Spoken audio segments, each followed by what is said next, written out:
Hi all. I look forward to talking to you today about the diagnosis of periprosthetic joint infection. What is the current diagnosis of periprosthetic joint infection, and when did it all start?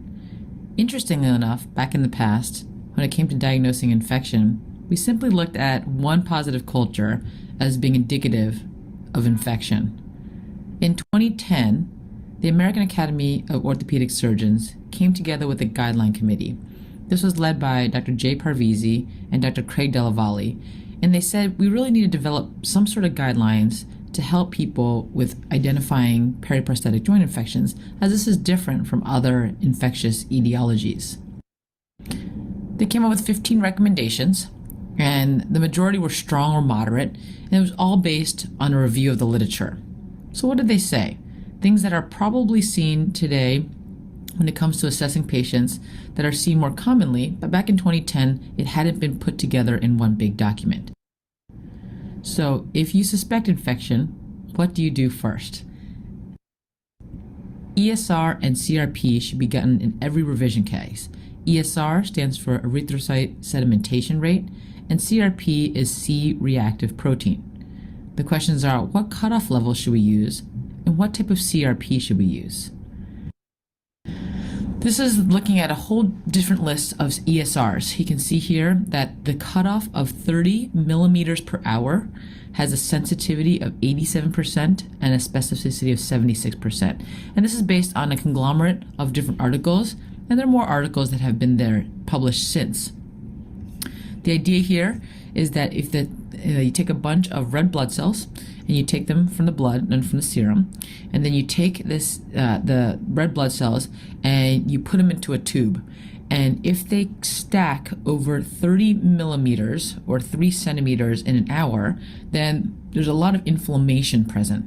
So they'll stack higher if there's more inflammation and stack lower if there's less inflammation. For CRP, the cutoff is 10 milligrams per liter. Now, be sure to note the metrics here. You have to look at your laboratory values. The laboratory values differ obviously from hospital to hospital. It can be listed as milligrams per deciliter, grams per deciliter, and milligrams per liter as listed here. And so 10, you have to be able to convert it to different metrics. And you can see it has a pretty good sensitivity and specificity. You can see 87% and 77%. Of note, you don't want the high sensitivity CRP. High sensitivity CRP is specifically for cardiac issues, not for other issues as well. So you want the non-high sensitivity CRP. The problem with ESR and CRP is that it's indicative of infection anywhere throughout the body. It doesn't have to mean the joint itself. It can be pneumonia, for example, or it can be a UTI, and your ESR and CRP would be elevated. It's also elevated in malignancy, and it is also elevated in autoimmune diseases such as rheumatoid arthritis, psoriatic arthritis, lupus. Those all have elevated ESR and CRPs, and most of those patients are potentially getting those laboratory values tested and might already have a baseline. So you can see an increase in ESR and CRP, but those cutoffs are not as relevant for this patient population. If your ESR and CRP are elevated, then it's worth aspirating a patient. If both of the values are normal, it's a 95% negative predictive value, meaning it's 95% likely that you won't have an infection. It's a cost-effective screening test. In the United States here, it's $79 in some facilities, but if it is elevated, then it's worth aspirating. And the questions you want to ask are, what do you send out for, and how do you improve your culture yield based on the aspiration? So ideally, an aspiration is second line, meaning you get it second. You want to get the fluid from the joint. You want to do it in an aseptic manner as possible. Prep the skin, and then if you can use, for example, sterile gloves or sterile chucks, that's a nice way to get the fluid out. And once you get the fluid out, you want to test it for these following things: white cell count, neutrophil differential, also listed as polymorphonucleoside percentage, culture, and crystals. Gram stains are not helpful because their sensitivity and specificity are very low. If you have to select a gram stain, you can, but if you can choose not to get a gram stain, it doesn't necessarily help. Synovial fluid white blood cell count is a great metric. It has very high sensitivity of 89% and specificity of 92%. Now keep in mind that this is for chronic infections, meaning infections that occur much longer after the index procedure. And most studies will say after 3 months after the index procedure, they're considered a chronic infection, meaning the patient is further out from surgery, so the white cell count from the synovial fluid will likely go down. When the synovial fluid white blood cell fluid count is above 3,000 in a chronic infection, again, after 3 months from the index procedure, you have an increased likelihood of infection. Now you can see in literature that the numbers range from 1,500 to 3,500. So if it's over 3,000, a greater likelihood of being infection. If under 3,000, there's a less likelihood of being infected, but you don't want to take white blood cell count from the synovial fluid as an isolated test. You want to look at other variables as well. What about in the setting? What about when a patient underwent surgery within the last 6 weeks? This was a study looking at acute total knee arthroplasty and looking at white blood cell, polymorphonucleocytes, CRP, and ESR, and they found that the cutoff for white blood cell count in acute total knee replacements was 27,800 white blood cells per microliter, with an 89% polymorphonucleocyte cutoff. Total hips, it's a little bit different number. In total hips in the early postoperative period, meaning right after surgery for the first 6 weeks, if the cutoff is greater than 12,800 white blood cells per microliter, there's an increased likelihood of infection, again with 89% polymorphonucleocytes. You can see the polymorphonucleocytes here in terms of multiple different studies. It does range in literature down from 64 to 89. So they used 89 as the metric there. This is from this current study, and the populations are different. So again, you want to take all this information with a grain of salt. And you want to do not just one of them, you need to do multiple different variables together to garner the diagnosis of. As a derivation for polymorphonucleocytes, this study looks at absolute synovial polymorphonuclear neutrophil cell count as a biomarker for periprosthetic joint infection. And you can see here that it looks at 2,000 polymorphonucleocytes per microliter. That has a good area under the curve and good sensitivity and specificity and good positive and negative predictive value. So this is looking at the absolute synovial polymorphonuclear cell count, not a percentage, but the actual cell count. If you can get the cell count, this is another metric that's good for potentially diagnosing periprosthetic joint infection. The synovial fluid, absolute neutrophil count, and neutrophil to lymphocyte ratio are other things that you can look at as well too when it comes to diagnosing infection. Normally they can be calculated from the laboratory values already present in your fluid. So here you can look at the different areas under the curve. A higher number area under the curve is good. So they looked at synovial fluid, white blood cell count, which we already discussed. The polymorphonucleocyte percentage, also quite good. You can look at the neutrophil lymphocyte ratio. So you take the neutrophils, you put it over the lymphocyte, and you get a ratio, and that's another good diagnostic tool. And again, the same thing we just talked about the last one, the absolute neutrophil count. So the absolute count of polymorphonucleocytes all mean the same thing, and they're all very similar. Now that said, not one of them necessarily was better. As you can see that the polymorphonucleocyte percentage was actually quite good, but it was the synovial fluid ANC was slightly superior to the synovial white blood cell count as well as the polymorphonucleocyte. So if you can look at the absolute neutrophil count, that is something that can be used for diagnosis of infection. Cultures is something that we all get for our patients, and interestingly enough, the sensitivity of cultures is actually quite low. The specificity is quite high, meaning if you get a positive culture, very likely that the patient is infected. However, if you get a negative culture, it doesn't mean that they're not infected. They could actually still be infected, and we call these culture negative infections. And in these cases, we want to improve the yield of cultures. So how do we improve the culture yield? Ideally, a patient is off antibiotics for 2 weeks minimum prior to surgery or prior to diagnosis. So a patient comes in, they said they come to the emergency room and they saw someone already and started antibiotics, or they started antibiotics on their own because they were afraid that it would become infected. So if you're on antibiotics, you're increased likelihood of getting a culture negative yield. So if you can have a patient off of antibiotics for 2 weeks, that's ideal. You also want to hold cultures for 14 days. We have to actually write this in as a laboratory test. Whenever they get the culture, they take them and they plate them and they just hold them. And they hold them for 3 to 5 days normally. You have to ask to have them keep it for for 14 days, and that looks for anaerobic and aerobic cultures. And the reason is because there's some hard to grow organisms that take up to 14 days to finally show after time. Swabs are not great. If you can get fluid or tissue, they are much better than swabs alone.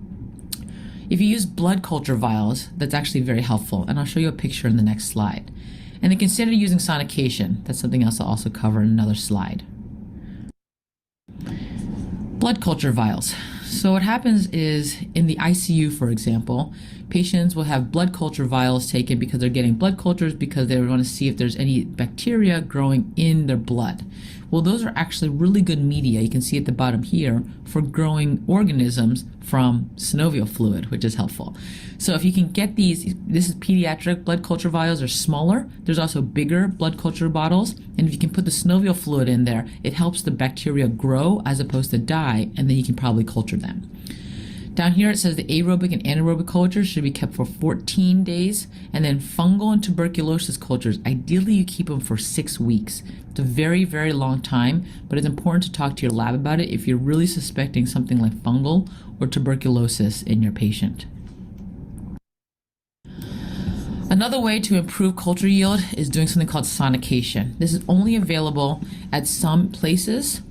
The idea with sonication is that you are taking the implant and you're literally shaking it to get the bacteria off so that you can culture it.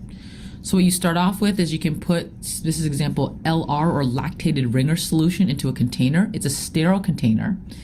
Then you want to take out all the implants. So you can only do this at the time frame of when you actually are taking out the implants, because you need to shake the bacteria off of these implants. So you put the implants into this container. It's a big sterile container, and you want to give as much material as possible, because if you give them more material to work with, they have a higher likelihood of getting more bacteria off of it. Once it's soaking in the solution, you seal it up and they send it to the microbiology lab, and they use something called a sonication device. You can see this here. They're putting a weight on top of it, and sonication is essentially like ultrasound. It's just ultrasound that literally shakes the biofilm or the bacteria off of the surface. Once it's all shaken, now the bacteria is in the fluid. It's no longer on the implants. So you take all the fluid and you put it all out into these centrifuge tubes, and then you have to centrifuge them.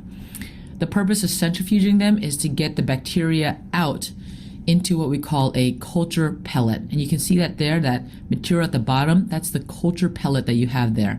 And that's what you want to plate. So you pour everything out. That's the lactated ringers. You don't need that anymore. You want to take that culture pellet and you want to plate that. And again, this is aerobic and anaerobic plating. And ideally, remember, keep it for 14 days if possible. You can detect bacteria with molecular methods with sonication fluid. If you get sonication fluid, it has higher sensitivity when using PCR that is targeting the 16S rRNA gene. This is a conserved region of many bacteria that's used to detect the presence of an organism, and sonication fluid had higher sensitivity and specificity than the periprosthetic fluid. For other tests, there's not much evidence to support the use of gram stain or systemic white blood cell count in the diagnosis of infection, and there's really not evidence to support the use of CT scan or MRI in the diagnosis of periprosthetic joint infection. Nuclear imaging can be used to diagnose infection, but really you want to use this as a very, very, very last resort, and really only if the diagnosis is not established by other means. It's a very expensive test, and it's a very hard test to come by.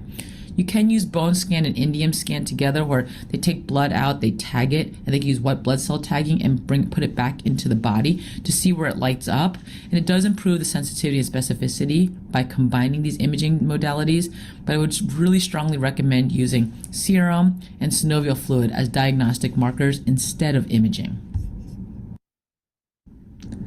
There have been multiple definitions of infections that have been published throughout literature.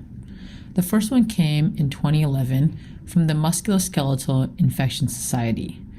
Initially, they defined the major criteria as either a sinus tract. So if you had a sinus tract, by definition, it would be infected. And how do you define a sinus tract? Here's an example of a sinus tract where you can see directly from skin down to metal. Normally it's a draining sinus where there's fluid coming out and it's likely coming from the deep space of the joint. So if a sinus tract is present, it's a major criteria and you're infected. Or if you have two positive cultures taken at different times, that is also defined as being infected. The addition of the minor criteria were new for the Musculoskeletal Infection Society. What they did is if your ESR and CRP were elevated, that was one minor criteria. If your white blood cell count for a chronic infection was greater than 3,000, that was another minor criteria. If your polymorphic nucleocytes were greater than 80%, that was another criteria. If your frozen section was positive, that's another criteria. And if you had one positive culture, just one of them, that was also another criteria. You needed 3 out of the 5 minor criteria to be considered infected. Initially, there's purulence listed on there as a minor criteria, but that was removed because there was a lot of metal and metal in the hips happening, and that was confounding the results of infected patients. So how do you do the diagnosis of infection? The idea is you want to take tissue cultures. You want to send multiple samples, an odd number, so you can have a tiebreaker. So if you get 3 samples and 2 are positive and 1's negative, then you would go with the positive. Looking at biopsy, it's very high in accuracy, 98.6%, and you can do an open biopsy, i.e. take a patient to surgery, or potentially you can get an IR-guided or an interventional radiology-guided biopsy of the region to see if you get a positive culture. What is frozen section? Frozen section is when you take a slide and you cut it up after it's frozen, and they look at these section slides, and it's useful if the diagnosis has not been established or excluded. If on these slides, after they stain them and they freeze them and they slice them, they see 5 to 10 white blood cells per high-powered field at 400 magnification, then it's a good, we call rule-in test, meaning there's a higher likelihood of infection if it's positive. However, it's negative, it doesn't tell you a lot of information. The problem is those slides are very variable and depends on who's reading them. If I read it versus someone else reads it, they can look at different parts of the slide, or they can look at different sections, and the section there might not have a lot of white blood cells, which is indicative of inflammation. So a positive result is very helpful, but a negative result is not very helpful. The next definitions for infection came in 2013 and 2018. This was done at the International Consensus Meeting. Both were held in Philadelphia and brought together people of all different countries and all different subspecialties to come together and come up with definitions of different areas of infection, as well as how to treat and manage infections and how to prevent infections. The International Consensus Guideline, the first definition, was very similar to the Musculoskeletal Infection Society criteria. You can see here the major criteria were the same. The minor criteria were mostly the same, except for one thing, and that was a change in the leukocyte esterase strip test. It was an elevated white blood cell count in the synovial fluid or a change in leukocyte esterase strip test. So what is a leukocyte esterase strip test? It's what we find in urinary tract infections. It used to be that we would take the fluid and dip a stick in it, and we'd actually see whether or not there was leukocyte esterase present. Here's an example of a leukocyte esterase test, and the idea is that you would take synovial fluid, you take these strips that are here, and you actually put synovial fluid on them to see what color they turned. Now, it is a colorimetric strip test, so if there is the presence of blood, it does impede the ability of this to read leukocyte esterase. This study looked at 100 patients undergoing revision total knee, and it was 100% sensitive and 81% sensitive and 100% specific test. So leukocyte esterase was useful as a positive predictive value and 93% negative predictive value. You can see here on the bottom, it's been covered up, but the negative is yellow and the positive is a dark purple. So when you have negative and positive, it's very different. The problem is in between, where it's a little bit darker yellow and a little bit lighter purple. That's a little bit hard to see, so it's trace and 1+, but the negative and 2+ are pretty different. The problem again is that it is difficult to read this when there's blood. So the idea is you can use centrifuge or filters. It overcomes the limitations of bloody aspirates, and using an automated reader is also very helpful. What else can be used? Synovial fluid pH. Leukocyte metabolism causes synovial fluid acidosis, and there's an inverse correlation for synovial leukocyte counts and synovial pH.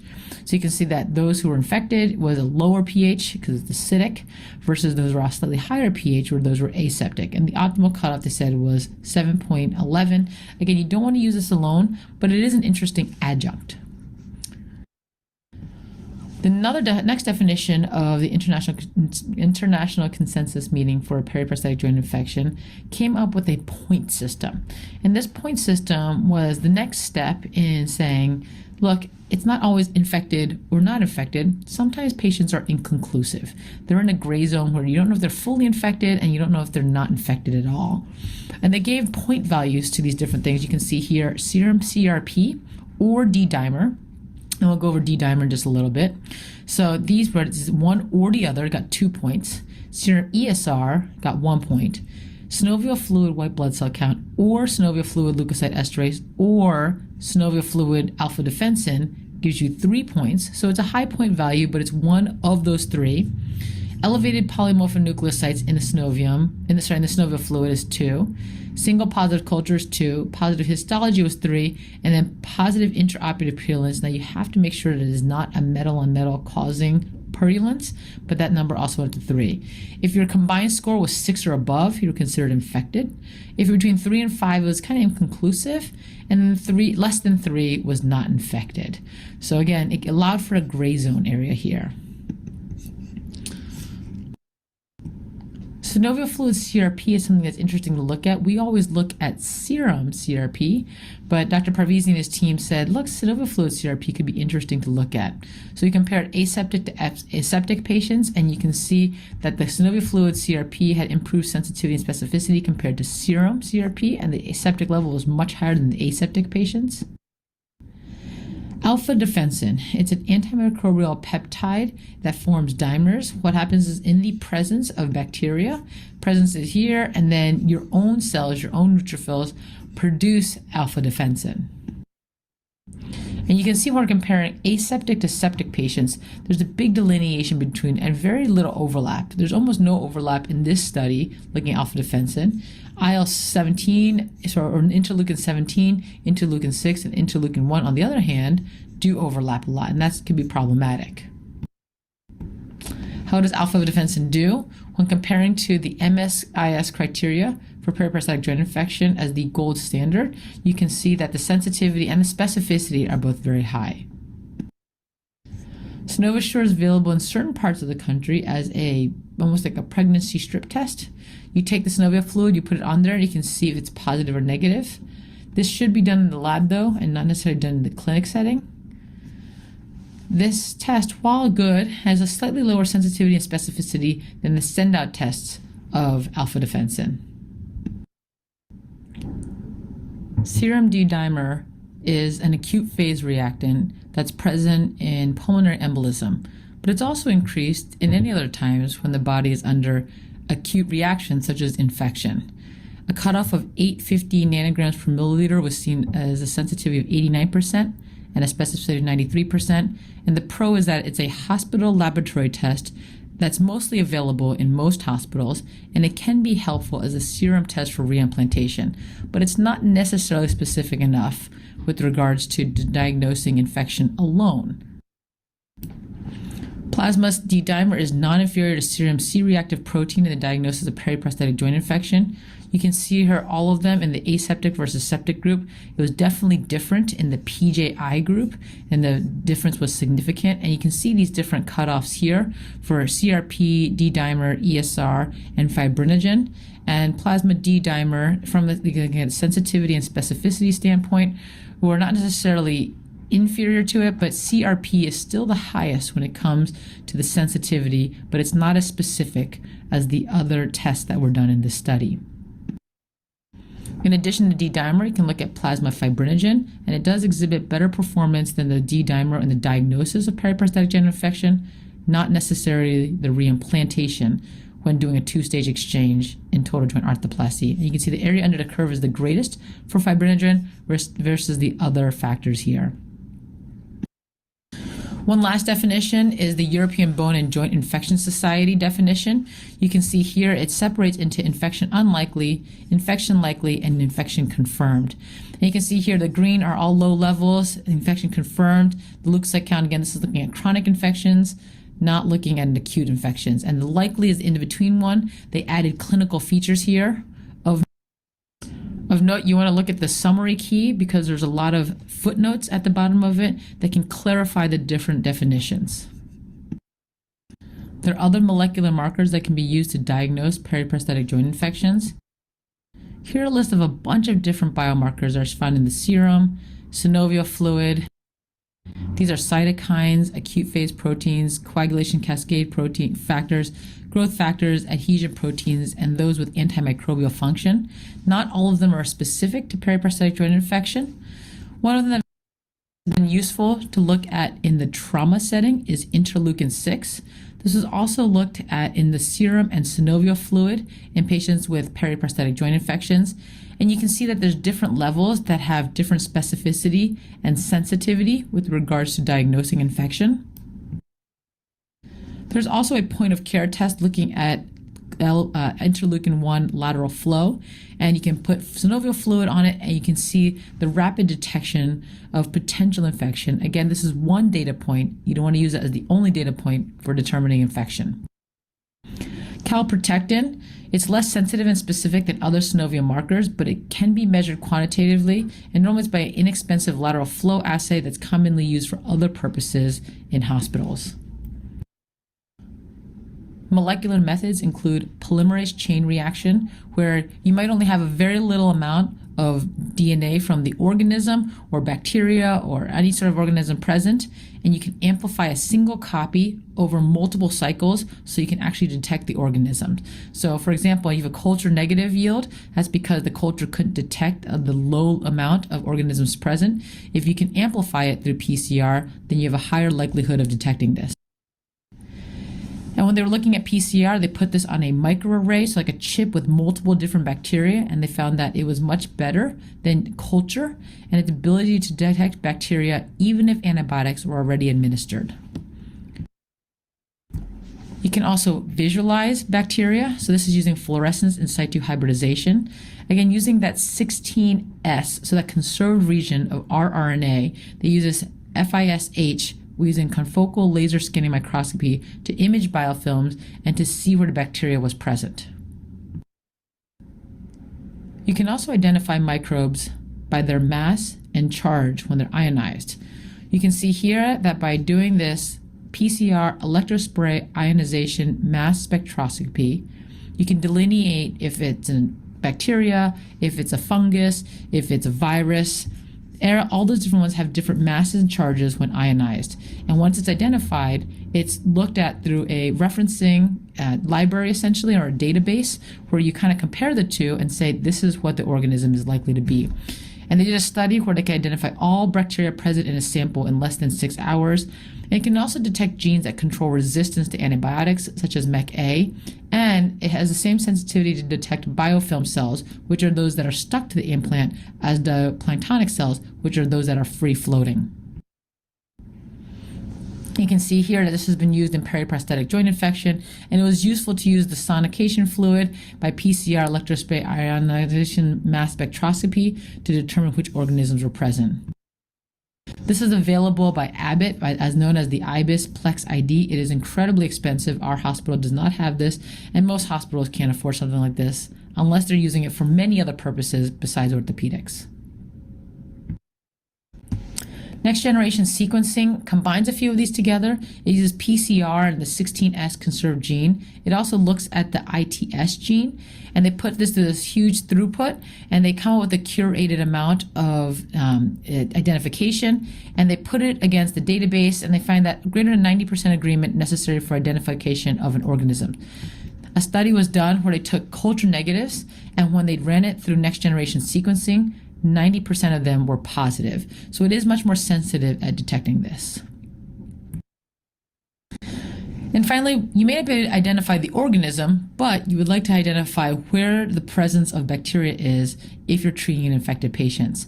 This is a study published in Journal of Arthroplasty that took a dilute methylene blue and they inject it into the capsule, and then once they open up the capsule, they remove the areas that were very densely blue, as that was likely to be bacterial biofilm, and that was very helpful for diagnosing where the infection was.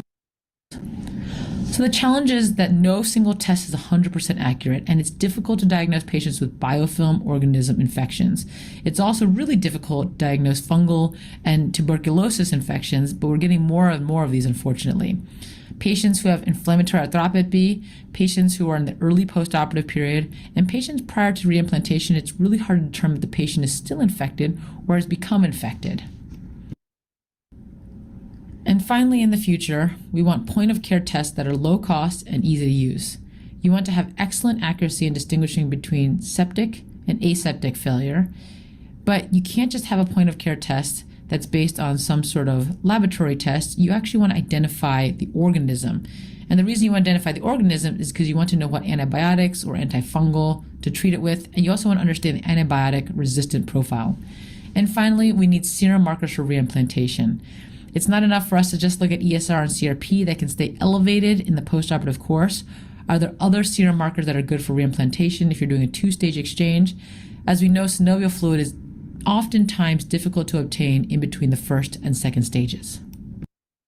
Thank you very much.